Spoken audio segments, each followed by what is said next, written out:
Je suis Sophie Baquer, je travaille dans un institut de formation de la Croix-Rouge et j'ai en charge le développement de projets internationaux, particulièrement européens, et toutes les questions liées à l'innovation sociale, créer de nouveaux projets pédagogiques, mais aussi travailler sur toute la question de l'impact social. Dans le cadre de travail, j'ai piloté de nombreux projets européens et la question du numérique a souvent été au cœur de ces projets européens. Et justement, la réflexion de comment le numérique, donc comment le virtuel ou le digital peut apporter quelque chose dans le champ de la formation, dans le champ de l'échange, est un sujet qui m'intéresse tout particulièrement. La crise sanitaire que nous avons tous connue en Europe et bien au-delà nous a d'un seul coup tous enfermés derrière chez nous, derrière nos écrans. Et je pense que nous avons pris pleinement conscience à ce moment-là à quel point le seul moyen que nous avions de rester en contact avec les autres, c'était justement le virtuel. Nous étions empêchés de nous rencontrer, de nous voir physiquement, et ça a été le cas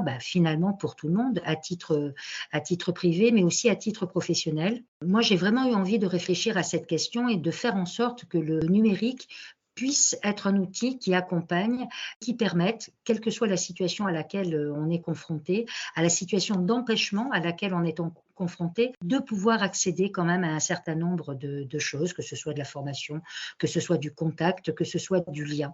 Donc le digital, il est fondamental. Il répond aussi à cette volonté de résilience parce que quand on a vécu une crise comme celle-ci qui nous a donc enfermés, eh bien il faut apprendre à construire de nouveaux modèles avec ça. Et je crois qu'aujourd'hui, on ne peut pas construire sans le digital. Je pense que la notion d'hybride est plus intéressante que le digital tout seul parce qu'on s'est bien rendu compte que le contact humain, la relation aux personnes ne pouvait pas uniquement passer à travers l'écran. Et je crois que grâce au digital, on peut finalement amener dans plein de lieux, auprès de plein de personnes, tout un tas de réponses, que ce soit de la formation, que ce soit de l'échange, que ce soit du conseil. En tous les cas, le digital a cette facilité, c'est qu'en fait, il est nomade. Il nous accompagne partout. Ce qui est intéressant de réfléchir, c'est comment un lieu physique peut intégrer un espace virtuel ou comment un espace virtuel peut intégrer un lieu physique.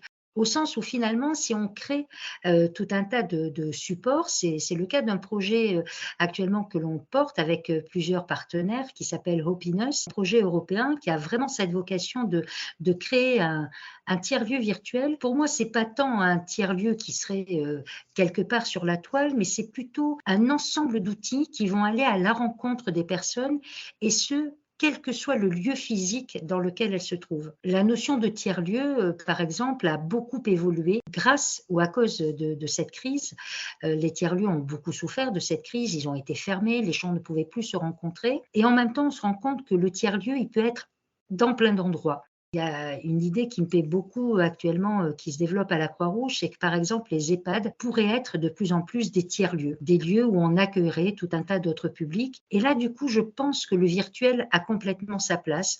On peut emmener dans des lieux de ce type-là, grâce au numérique, de l'information, de la formation, des échanges à des publics qui n'auraient pas accès autrement à ces contenus. En fait, pour moi, l'hybridation, elle se situe là, elle est à la fois dans ce nomadisme de pensée, de pas enfermer les choses absolument dans un lieu physique en se disant c'est absolument dans telles conditions, dans tel cadre que les choses doivent se dérouler. Je pense plutôt qu'il faut être dans une approche beaucoup plus ouverte et se dire que tout lieu, finalement, est un endroit d'échange et que le digital et le virtuel, ce que l'on aura créé en ligne, va pouvoir venir nourrir ce lieu et va pouvoir amener sur des lieux qui étaient jusqu'alors complètement isolés, amener du contenu, de la relation. En fait, aujourd'hui, la façon dont je perçois cette mutation et cette question de la résilience, c'est être davantage sur du nomadisme. On le voit dans nos vies quotidiennes où on se partage entre